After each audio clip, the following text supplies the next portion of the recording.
it's very loving, but it can be real tough love too. They thought I was addicted to Barney when I first came in.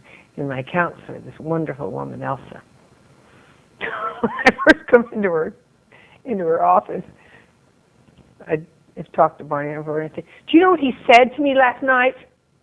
And she'd say, "Could we please ask Barney to leave the room?" And I'd start crying.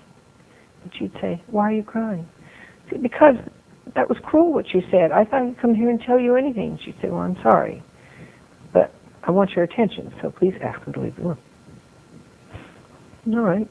But I mean, they're very focused.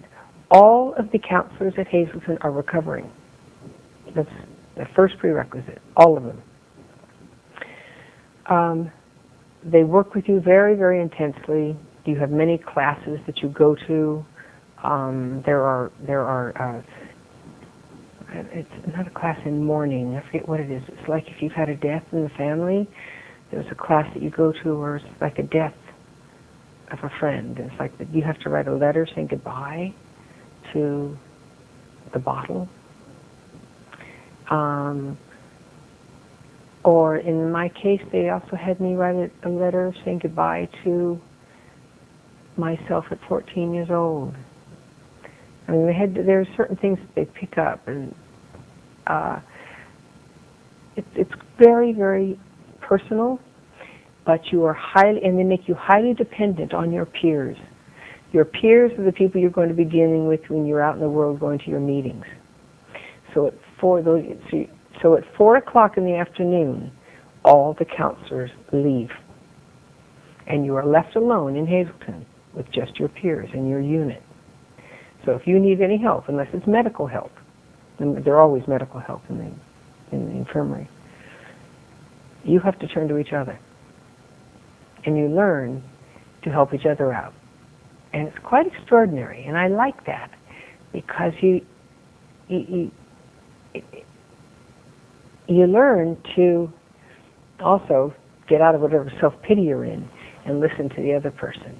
And it's sort of part of your healing, you know. And we had meetings 3 times a day, but they were always inside. It would be like extraordinary, like what would be an AA meeting, because it's based on the 12-step program. Hazelden is based on the 12-step program. But they're meetings in this big, beautiful auditorium, and all the units on the whole campus of Hazelden come. And they have these incredible speakers who come and make you laugh and make you cry, and then they're like grown-ups. You know, they've been there and back, and they're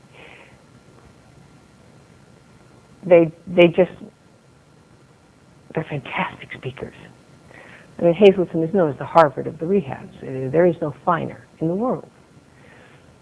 And they get these incredible speakers to come and tell their story. And they make you feel like there's hope. Because sometimes when you're in there, you just think, I'll just never go home again. I just can't. And when I was in there, the press was having a heyday with me. They were sending flowers, and we'd have to send them back saying we don't know of any such person. They're very good at protecting me. They were very good at protecting me. And I'm skipping around what it's like there, but they're tough, but they know what they're doing. Their success rate is very high, higher than any other institution. But they don't kid around. Barney came to visit me at Hazelden a little over 2 weeks after I'd been there. And I trusted him, and we went for a walk out on the grounds. It's quite beautiful there in the forest. And